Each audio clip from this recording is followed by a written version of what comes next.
Hello, everybody. We learned a new aspect last time of being a chacham, the idea of asking Eitzah, asking counsel, mar beitzah, mar b'tzvuna. And it's beautiful as we go through the topic, we see more and more aspects of being a chacham. There was Roas Hanolad, there was, of course, Lama Mikol Adam, which we extended even to learning from yourself. Now we see this other aspect, other part of being a chacham, or we have to know, does each one on its own define you as a chacham, or you have to be good at all of them to be a chacham? That's I don't know. But anyway, we definitely see a deep connection between the idea of asking Eitzah, asking counsel, being a chacham, which led us to a whole new area of practical Kabbalahs for ourselves. Why how does a chacham relate to Eitzah? What's the connection between that? Ma kesher, as we say, as my kids would say, ma kesher. So I think the kesher is pretty understood because a chacham asks with chachma. Chacham asks with wisdom. This is a simple way to explain it. That means in the wisest way possible. A chacham is someone, when you see his actions, you can see they're laden with wisdom. They're laden with thought. They're laden with consideration. They're laden with doing the right thing.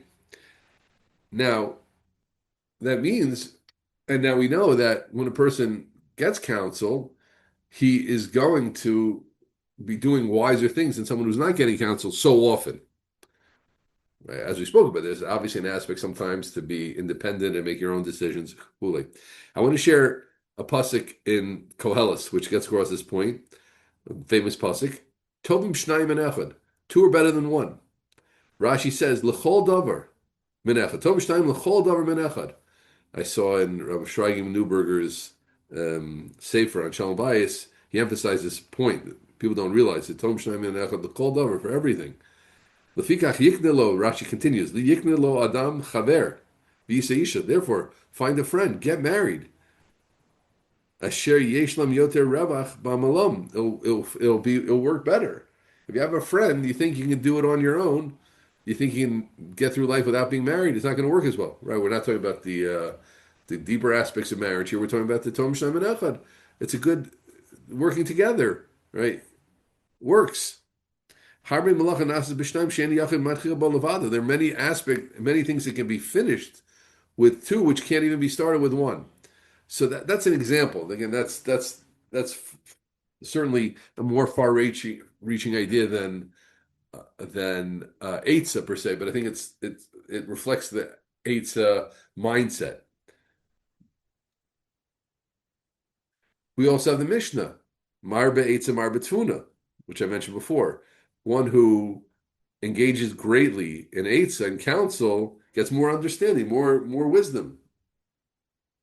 Chaim Volozhiner writes, I might have mentioned before, that when you ask Eitzah from a lot of people, you hear different aspects of the problem. At the end of the day, you have to make the decision because you know in your own life all the aspects. You get speak to a chinuch habanim expert, but you understand your kid better. That expert might not even know your child. You describe to your child a little bit to him, and the expert gives you principles and foundations and ways and means that you can deal with your child. But at the end of the day, it has to be your decision. But the point I'm focusing on now is the Mar Be'etzah. A wise person gets counsel. And part one. Part two, as we so often do when we start a topic or an aspect of a topic, I turn to everyone and I think it always starts with self-knowledge. If we don't know where we are around a certain topic, it's very, very difficult to improve in that topic. And a person's self-knowledge always has to increase and increase, and we have to discover good things about ourselves, bad things about ourselves, neutral things about ourselves, aspects of ourselves, and that's how you grow. And last week we focused things on four questions, which I hope everybody was engaged in, which was, do we ask enough Eitzah? What areas yet? What areas no? What would it take for us to be Shol Eitzah more? And who do we ask Eitzah from?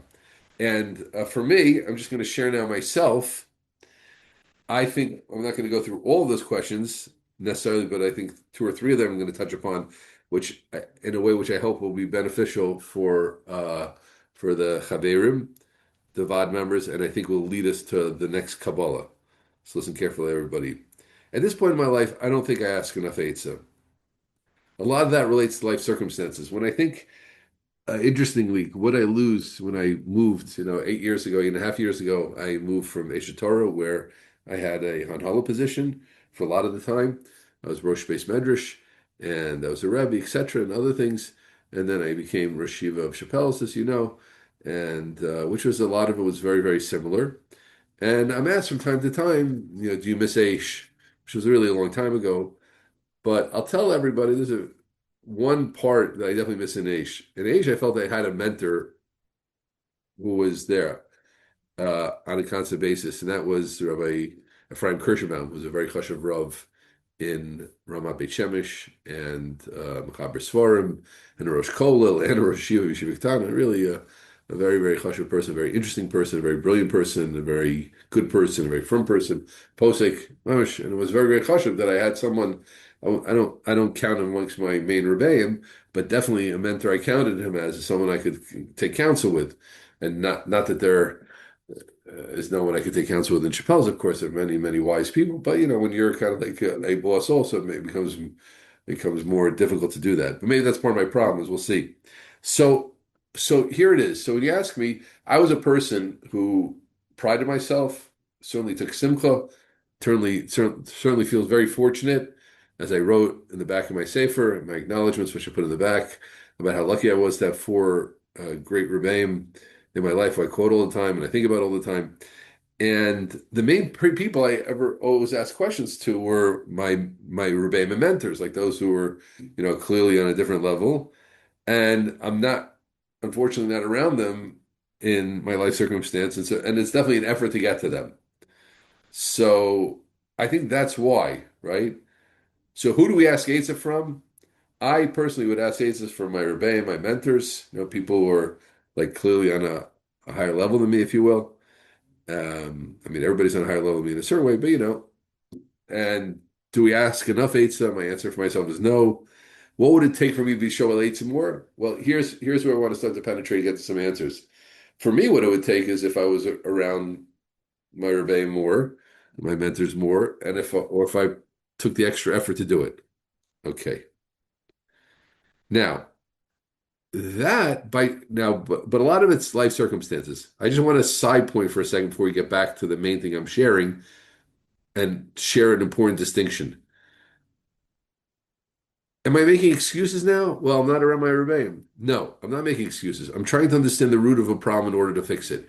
And when you go through the process and any issue you want to work on in life, there's something called understanding it. It's not, let's start like this. There's one way of fixing yourself, which is, I heard the shmooze about this thing. I got to do it. I'm going to do it. I'm going to run through the mount, jump over the mountain, run through the wall, etc. That works for certain people. If it works for you, that's great. It's just hard to run into wall after wall and not know why you're hitting walls and not know what your walls really are, right? So usually, but there is an approach like that, right? There is an approach. I hear a problem, I fix it, I run, I charge, I break, I dismantle. I am a wrecking ball. I'm a bulldozer. I'm talking about it with my own issues, and here I get fixed. Right? For many people, that doesn't work. And if it doesn't work, then what you have to do is you have to go again into some level of self-understanding, figure out what's going on. Now, that self-understanding can be excuses, which are not good, or it could be understanding. Just like, sometimes in human relations, a husband and wife talk about something, two friends, two partners talk about something, and there's one thing called, he says to her, hey, this is bothering me. And she says, well, this is why it's happening. She can be making an excuse for herself, or she could be saying, I need understanding, and let's talk about this more, right? It's very different things. So when in a Vaad, for sure, the last thing we want to do, we're not victims in a Vaad, and we're growing, and we're not making excuses, but we do have to understand ourselves. We have to know that distinction. I just want to, we probably said this 20 times in one form or another, but I want to make it super clear that's what we're doing. So when I'm going through that and I'm saying like, wow, I don't ask eights as much as I used to, and I say, well, a lot of it has to do with my life circumstances. So that could be like excuse finished, or it could be understanding myself. How can I fix this, etc. Okay, is that clear? Make sure that's clear before we go on. So I'm analyzing, right?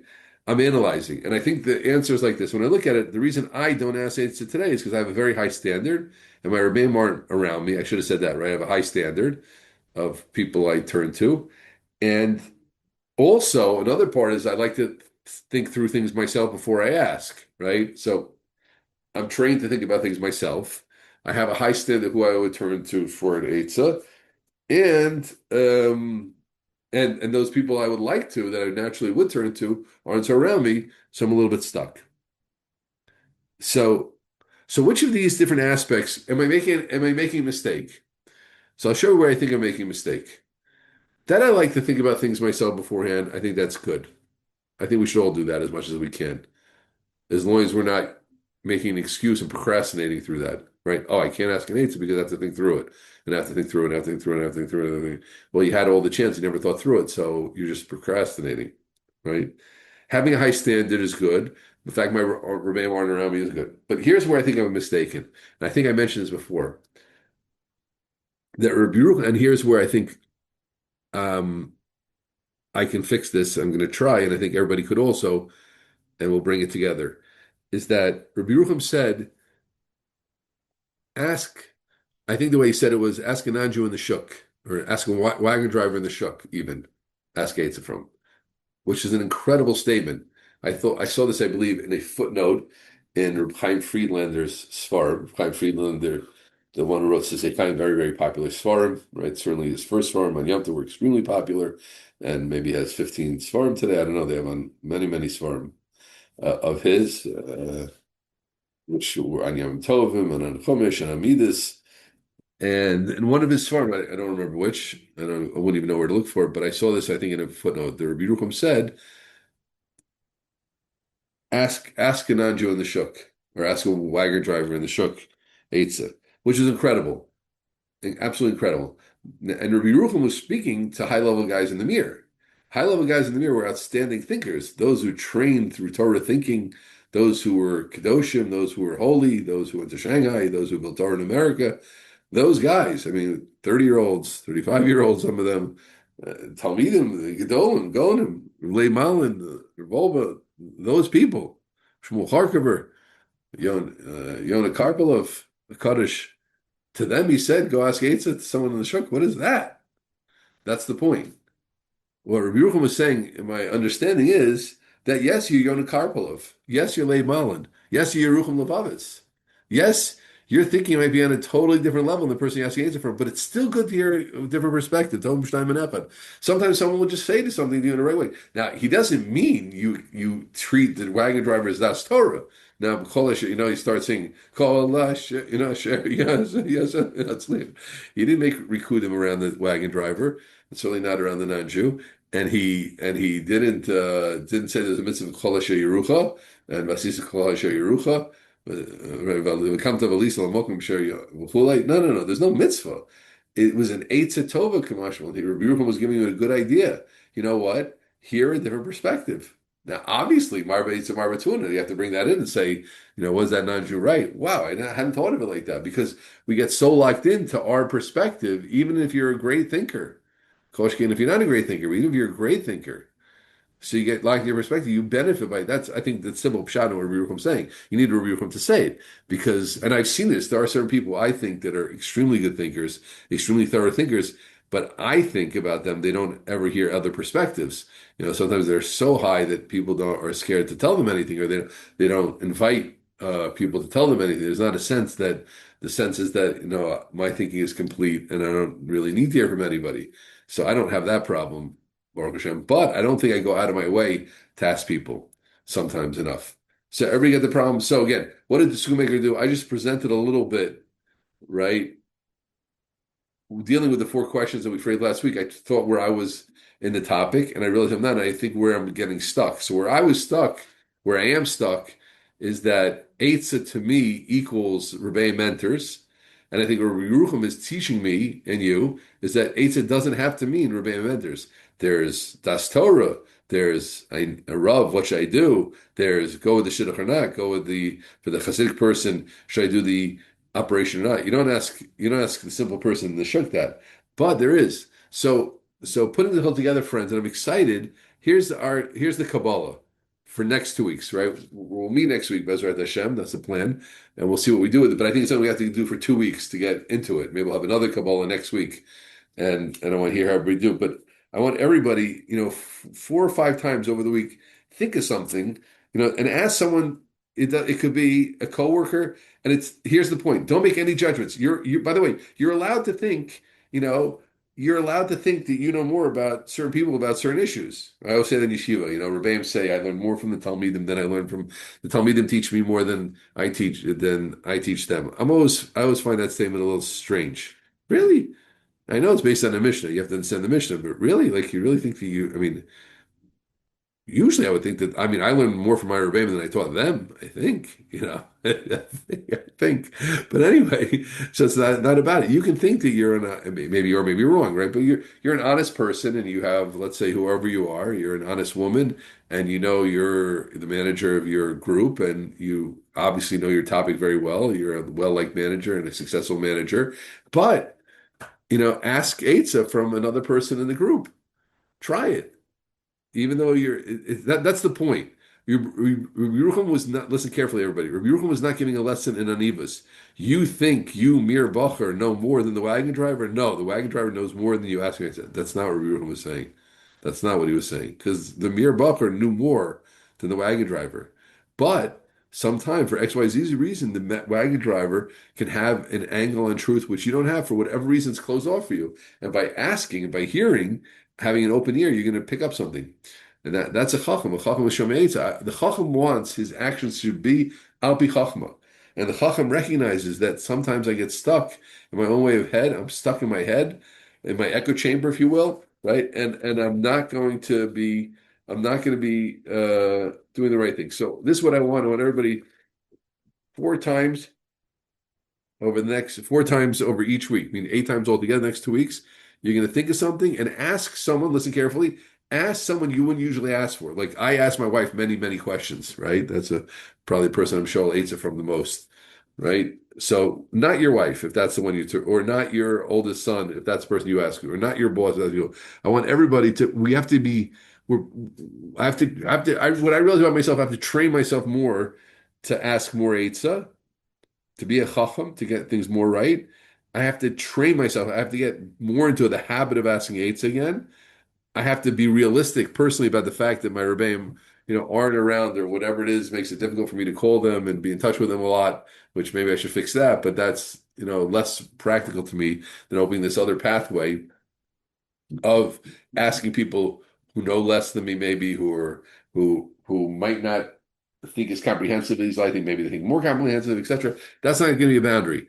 I'm gonna ask people, what do you think about this? 1, 2, 3, 4. So I think over the it could be a chinuch habanim question you could ask. It could be a davening question. It could be something else. But that again, not the person, because we want to spread out. We want to train ourselves to be wider in our asking Eitzah. Take that in, everybody. We want to train ourselves to be wider in our asking Eitzah. And we're going to train ourselves in being wider in our asking Eitzah is by asking people we wouldn't usually ask. Okay? You don't have to find a wagon driver necessarily. If you're not around non-Jews, you don't have to ask a non-Jew. But find someone you wouldn't necessarily usually ask. Cool? I think it's a very good thing. 4 times this week, 4 times next week. We'll meet next week. We'll bring it together a little bit and we'll keep going. Okay? Got it, Eric?